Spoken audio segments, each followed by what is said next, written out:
আছে, তুমি চিন্তা করো না, তুমি যাও, আমি আসছি। ঠিক আছে। হঠাৎ করে কি হলো ঐশীর?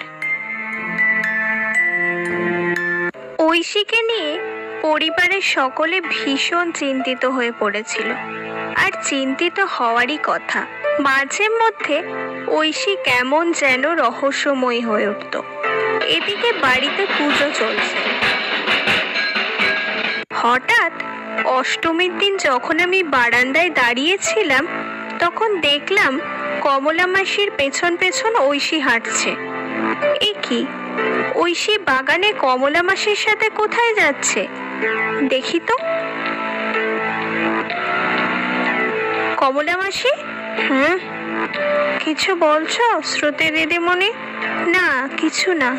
কমলা মাসিকে কিরকম মনে হলো না? না, হয়তো আমারই চোখের ভুল। এই ঐশী, চল। ঐশী, এই ঐশী। ছোট্টি ভাই, আমি এখানে কি করে এলাম? তোমরা কি আমায় নিয়ে এসেছো? হ্যাঁ, তুই আমার সাথে আগে চল তো ঘরে। দেখতে দেখতে সন্ধ্যা নেমে এলো। মনটা কিছুতেই শান্ত করতে পারছি না। হঠাৎ বাইরে থেকে ভীষণ গোলমালের শব্দ শুনতে পেলাম। কি হয়েছে? সত্যি আমাদের বাড়িতে প্রতি বছর একটা সোনার ত্রিনয়ন মায়ের কপালে স্পর্শ করানো হয়, কিন্তু এবছর কপালে ঠেকানোর পর থেকে সেই ত্রিনয়ন পাওয়া যাচ্ছে না। জমিদার মশাই, আপনাকে তো আমি আগেই বলেছিলাম এই ত্রিনয়নের ব্যাপারটা গোপন রাখতে। হ্যাঁ গুরুদেব, আমি জানি, তাই তো এ কথা আমি আমার গিন্নিকেও বলিনি। তোরা কোন ব্যাপারে কথা বলছিস? এসব কি হচ্ছে? আমি তো কিছুই বুঝতে পারছি না। শুনুন, আপনারা তো জানেন বহু বছর আগে আপনাদের পূর্বপুরুষরা ত্রিনয়নটা পেয়েছিলেন, কিন্তু ওই ত্রিনয়নটার একটা অসীম ক্ষমতা রয়েছে। যদি ওই ত্রিনয়ন কোনো শুভ শক্তির হাতে পড়ে তাহলে ঠিক আছে, কিন্তু যদি কোনো অশুভ শক্তির হাতে পড়ে তাহলে সব ধ্বংস হয়ে যাবে। ওদিকে ঐশী আড়াল থেকে সব কথা শুনতে পেল। সে ছুটে তার ঘরে গিয়ে সেই সোনার ত্রিনয়নটা নিল। সবাই এই ত্রিনয়নটাই খুঁজছে। ঠিক আছে, আমি বরং এই ত্রিনয়নটা পিসি ঠাম্মাকে দিয়ে দেব, তাহলে সব ঠিক হয়ে যাবে। ঐশী যেই ত্রিনয়নটা দিতে যাবে, এমন সময় কমলা মাসি এসে হাজির।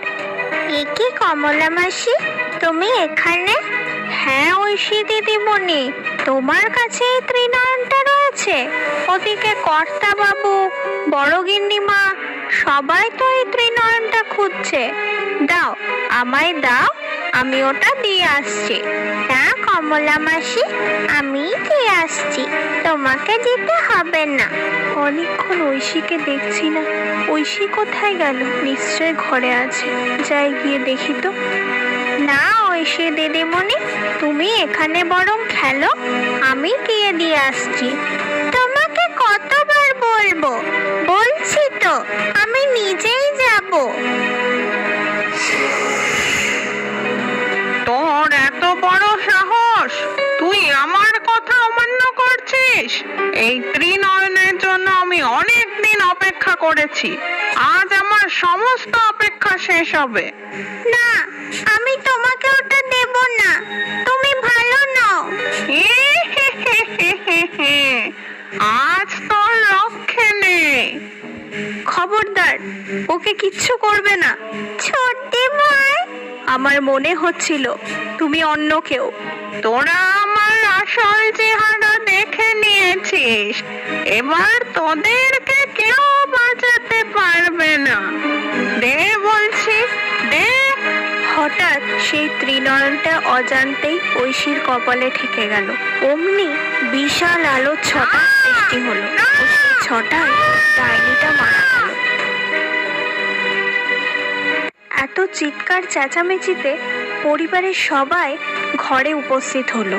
ঐশী দিদি ভাইয়ের একই রূপ। জমিদার মশাই, ঐশীর অসীম শুভ শক্তির জোরে ডাইনি আজ মারা গেল। ডাইনি ওই ত্রিনয়নের অসীম শক্তির অধিকারী হওয়ার প্রচুর চেষ্টা করেছিল, কিন্তু সফল হতে পারেনি। হ্যাঁ, ওই ডাইনি তো জমিদার বংশের শত্রু ছিল। আরেকটা কথা, ওই ত্রিনয়নের শক্তির জন্যই ঐশী সবকিছু অজান্তেই বলে দিচ্ছিল। ওই শক্তির জোরেই ওর অজানা নয়নে মাঝে মধ্যেই সমস্ত কিছু প্রকাশ্য হয়ে উঠত। ডাইনি তাই ওকে নিয়ন্ত্রণ করতে চাইলেও পারেনি। আর ভয়ের কোনো কারণ নেই, তবে ত্রিনয়নটা একটু সাবধানে রাখবেন। ঠিক আছে গুরুদেব। একথা বলে উনি চলে গেলেন।